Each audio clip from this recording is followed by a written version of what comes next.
Today we're going to talk about calories. So we've talked quite a lot so far about the nutrition guidelines for this programme, but haven't really talked about calories in any depth. So maybe you are wondering, well, what about calories? Do they not count anymore? Now, the truth of the matter is that it's not quite as simple as the idea of energy in equals energy out, or if I need 2,000 calories a day to sort of function, that if I eat 2,000 calories a day, I will stay the same. If I eat 2,500, I will gradually put on weight. And if I eat 1,500, I will gradually lose weight. Now, there's some truth in that to a degree, but as we've seen from the videos that we've talked about before, also different types of foods have a different impact on your body in relation to whether you're burning fat or whether you're storing fat, whether you're having cravings, whether you feel full and satisfied. So what you eat plays a big role in your overall appetite levels.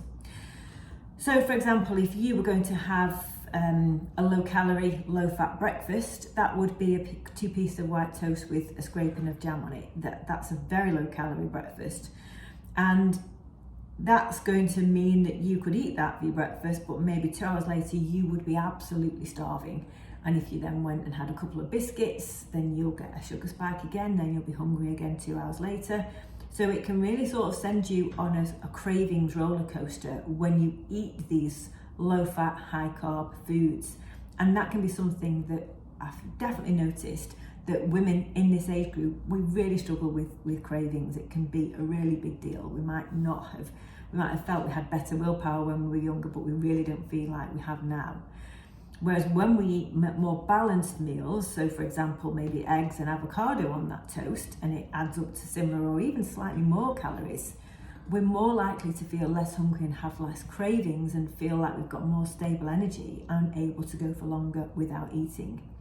So it's not just looking at calories in, calories out. We also want to make our lives as simple as possible, and we don't want to be eating foods that are going to send our energy, have our energy, our sugars, sugar levels spiking and having cravings that drive us nuts, because that's not pleasant.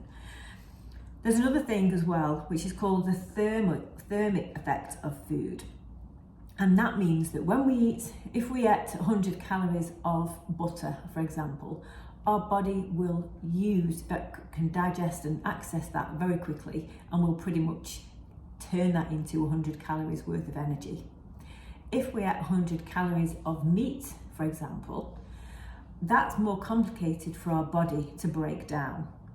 And actually we'd only get 85 of those calories rather than 100, because our body uses up 15 calories to actually digest that and make that protein available to us. And I don't know if you remember a few videos back, I talked about a study where women ate a high protein diet and increased their muscle mass and reduced their body fat even when they didn't exercise. And those women ate higher calories than the control group, which had a lower protein diet.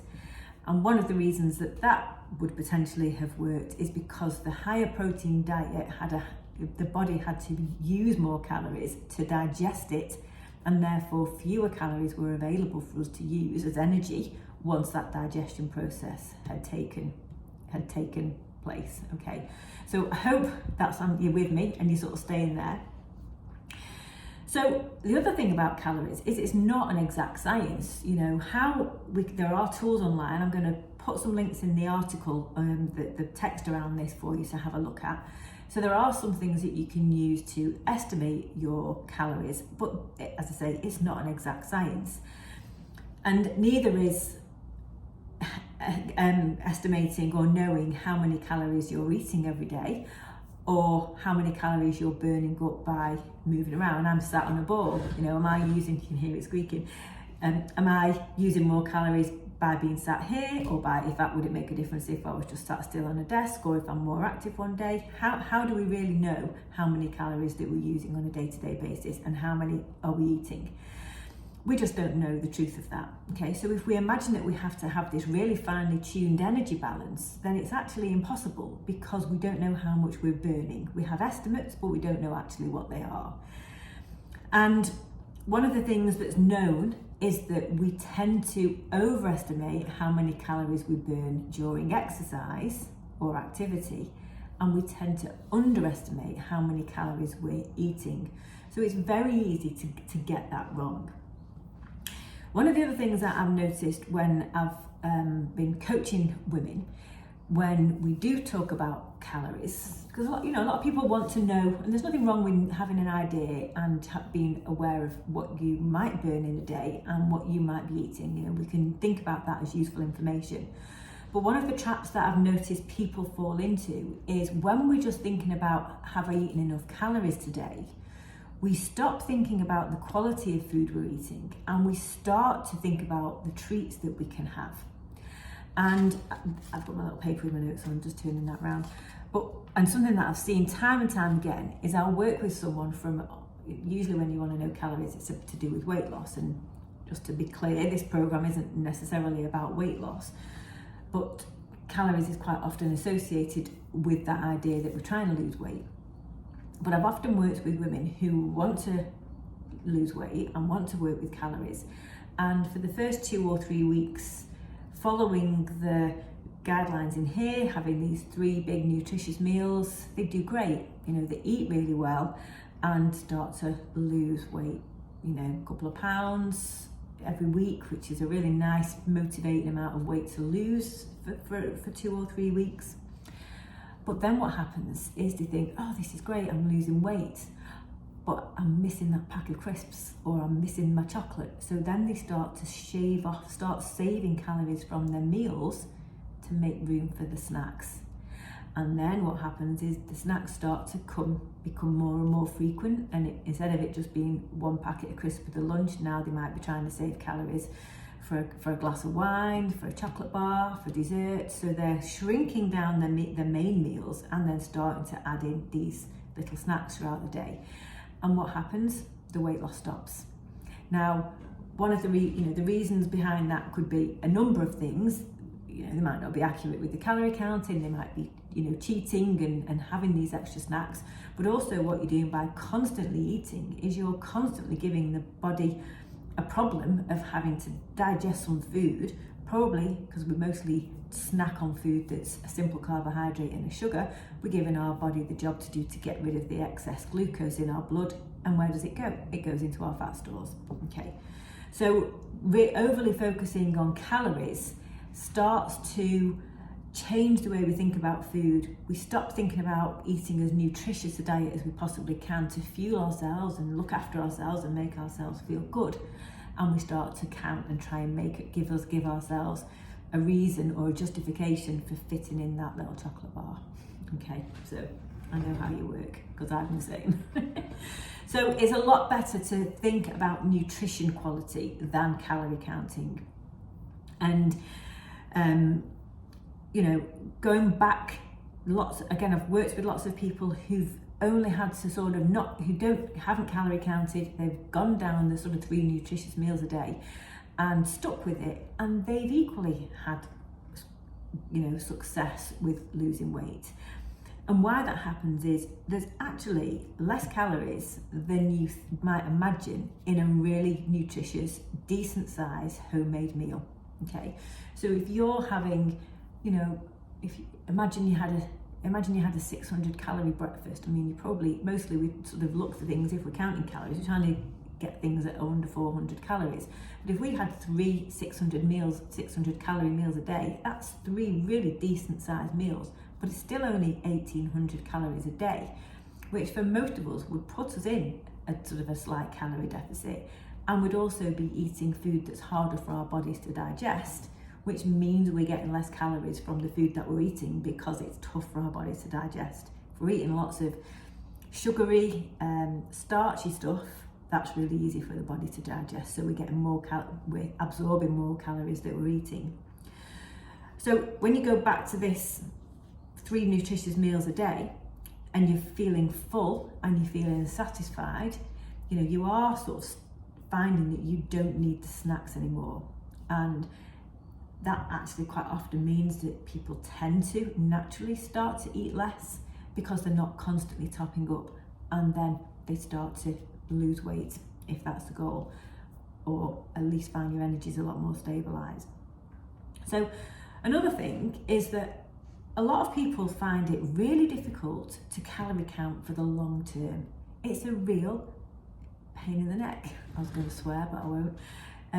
But it is, it's a tough thing. I mean, I know some people for whom it works fantastically well, but the majority of people I know might get a week of it before life's too busy for them to sort of just be calculating a meal, and it falls by the wayside.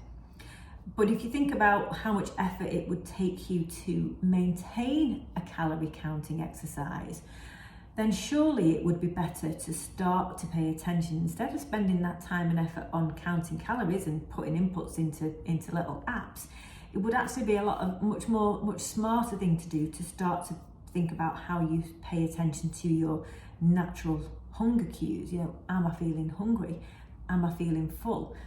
Because when you start to eat more nutritious food and higher quality food, you can start to re-educate. You come off this glucose roller coaster and away from these cravings, and you are properly fueling and nourishing your body, and you can start to get more in tune with your natural hunger signals and start to notice that you feel full sooner, or you're not feeling as hungry as you did.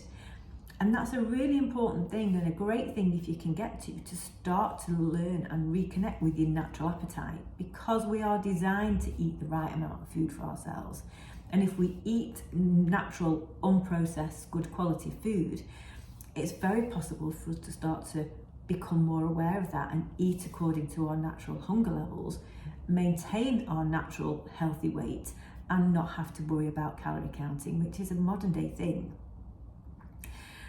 Another thing to think about as well, instead of calorie counting and trying to make sure you've got a little bit left over for a Kit Kat with your coffee or whatever it would be, or for the coffee if you're going to go somewhere like, you know, a fancy coffee that's a couple hundred calories, maybe your time would be better spent addressing your issues with your cravings as well.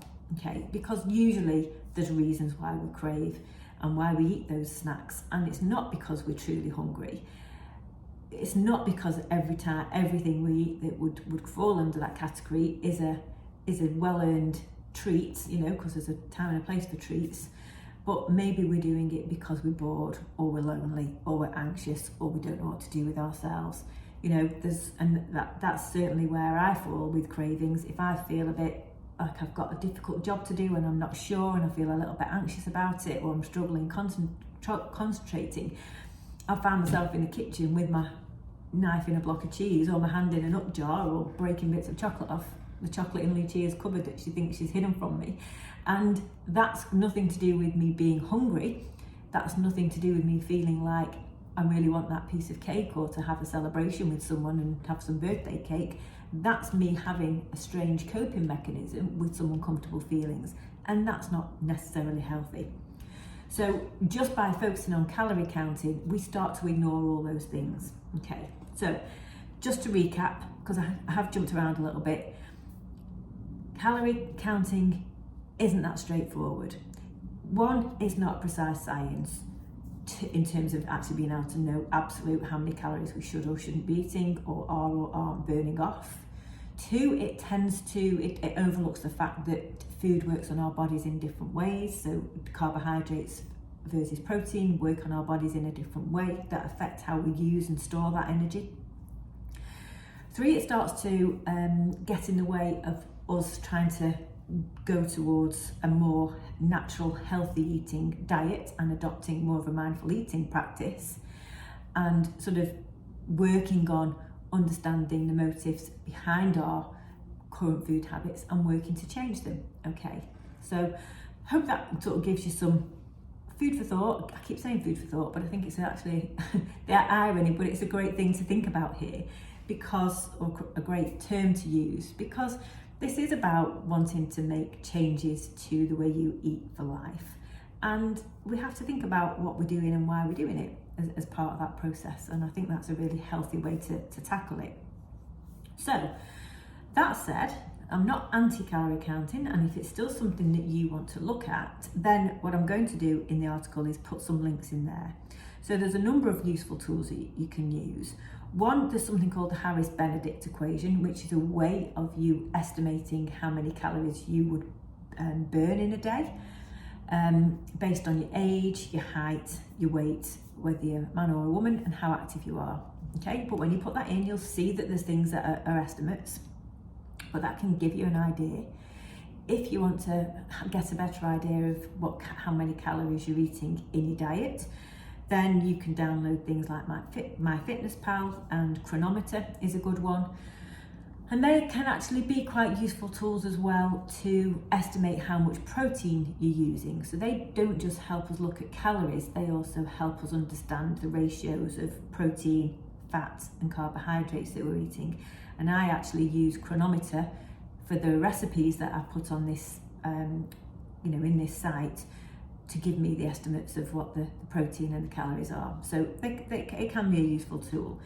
And I have clients who have set up a whole load of meals in Cronometer, and then make, or recipes I should say, that means that they can very easily sort of, as they make recipes, add them in, and they're keeping a nice tab on what they're eating, and it can work from them.